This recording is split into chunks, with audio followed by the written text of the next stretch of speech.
Hello guys, welcome back to my channel. My name's Lexi and today I'm bringing you my May reading wrap up video. That is a tongue twister, oh my god. This month I read a total of 5 books. I started a total of I think 7 or 8, but I'm only going to go through the 5 that I completely finished. This month I also participated in the Asian Readathon for 2020, which was hosted by Read with Cindy. I'll leave her channel just here, so if you do want to get involved next year, you know where to keep an eye out. The Asian Readathon did dictate most of my reads for this month, but I did find that even when I wasn't picking books for that, I chose really heavy books this month. And I think that means next month needs to be a lot of light and fluffy reads. The first book I read is Revolution is Not a Dinner Party by Ying Chang Compestine. Sorry, I probably stuffed up that pronunciation completely. This book was basically set during the 1970s Cultural Revolution of China. And it was a historical fiction, although it does really read as something that did happen. Like, it sort of reads more as a memoir. It came across very authentic and genuine, and that definitely comes from the point of view of the author. The story takes place in Wuhan in China, and considering that I read this right at the start of May, I think it was actually perfect timing. The story is actually based in Wuhan, China, and given all the craziness that we were experiencing in the world in May, I think it was really important to read stories like this and really gave me much more understanding for their culture.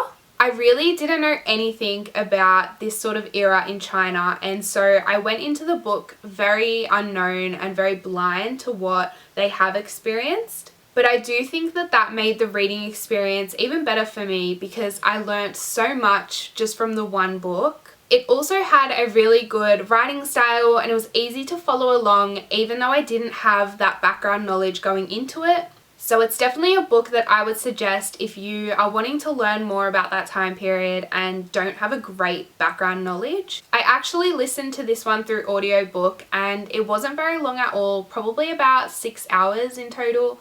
So it's definitely a fast read as well if you're looking for something like that. The second book that I would like to talk about in this reading wrap up is The Dressmaker of Karkana by Gail Zemic-Lemon. Oh, no.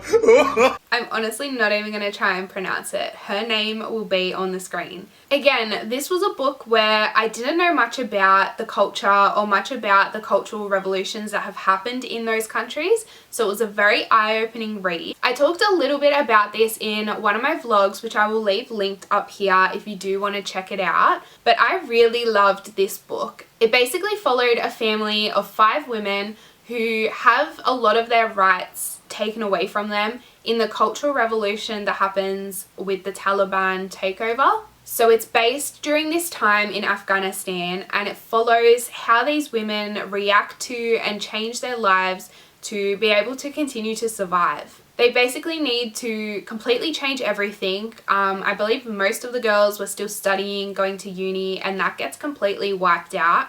They have to go and work to earn an income for their family, and it just completely changes their whole life plans. This was actually a non-fiction book. It was written by, I believe, a journalist who actually interviewed these women and got their real life experience and wrote it into the book. But in saying that, it was so engaging, it was so interesting to read, and I really did connect with a lot of the women in the story. This was actually my second audiobook for the month. I found a lot of these books on the Libby app, which connects with my local library. The third book for the month is I, Pierre Seal, Deported Homosexual. So this one was an ebook, so I read this online. It again is a non-fiction book. It is this man's experience and account of being a homosexual man who was imprisoned during the Nazi rule. It was definitely a very confronting read, but I think again it's a necessary read, especially given what's happening in the world right now. It's so important as a reader to expand and diversify our reading. We can't just be reading the same stories over and over again. That's not going to get us anywhere. It's through listening to voices that we don't have that we can better ourselves and educate ourselves to other experiences. Pierre Seal's story is one that sort of gets swept under the carpet, I would say. Not a lot of people know the way that homosexuals and women and also gypsies were treated during the Nazi era, and it's by reading accounts and memoirs like this that we can understand their experiences and as a society grow from that as well. Do you guys see what I mean when I said in my vlog that I've read a lot of heavy books this month? Honestly, every single choice was really heavy. The fourth book that I read this month was Remember Me by D.E. White. This again was an audiobook. Did I read anything physical this month? I did. One. And I will get to it. But yeah, Remember Me by D.E. White is a mystery thriller. It is non-fiction. There was a few confronting parts and there was quite a few trigger warnings. So definitely check out the trigger warnings on Goodreads or online before you jump into this book if there are a few things that you're concerned about. I don't want to mention them just because it does sort of spoil the story. So if you are worried about that, please check that out before you read this book. It was really engaging having the two storylines. There was a murder case from 15 years ago and then murder slash abduction slash blackmailing in the now, and finding out how they connected was really interesting. It also did flip between our main protagonist and our villain, which was super interesting, and it definitely gave me like Pretty Little Liars vibes. Like, you know, at the end of the episode where they would have like A sitting in his lair doing something creepy, it definitely gave me those kind of vibes. But yeah, I really enjoyed this, and it was a great thriller. If you're looking to listen to something really creepy and that will really speed the time up, definitely give this one a check out. The fifth and final book that I want to talk about is my physical read for the month. And this was My Dark Vanessa by Kate Elizabeth Russell. So I read this book as part of my physical book club with some local friends, and we all really enjoyed it. Again, it was a heavy read. There is a lot of trigger warnings, so definitely check them out before getting into this book. I wouldn't want anyone to get into something like this and be shocked by what they're going to read, so definitely check it out prior to reading. What I really liked about this book was how it played with the idea of victim and survivor and predator. All of those things kind of got topsy-turvy through reading from an unreliable narrator. Now, she wasn't unreliable in the sense that you couldn't trust her. She was just unreliable in the way that her method of thinking and rationalizing has definitely been changed by the events from her past, and it was very interesting to read.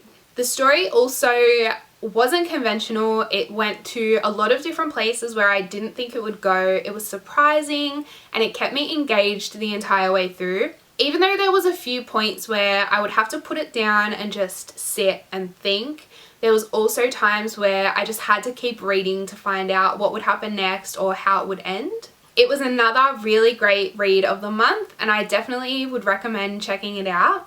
As I mentioned earlier, I did start some other books such as The Ballad of Songbirds and Snakes by Suzanne Collins, as well as Yes, No, Maybe So by Becky Albertelli and Aisha Saeed. I think I'll be saving my thoughts on these ones until my next wrap up or another video, just because this video I think covers enough of what I read this month. I also haven't finished them yet, unfortunately.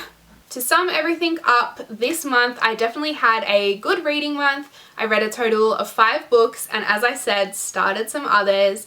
And even though they were very heavy, I'm really glad that I diversified my reading for this month and read from experiences that I don't have, whether that be sexuality or nationality. I feel like I've learnt a lot this month just about our society and just am able to connect better with others. Please let me know down in the comments who some of your favourite diverse authors are. I'm always looking for new books to check out, so please leave me some recommendations. Don't forget to like this video and subscribe to my channel if you haven't already. It really helps me out, and I'll see you guys in my next video. Bye!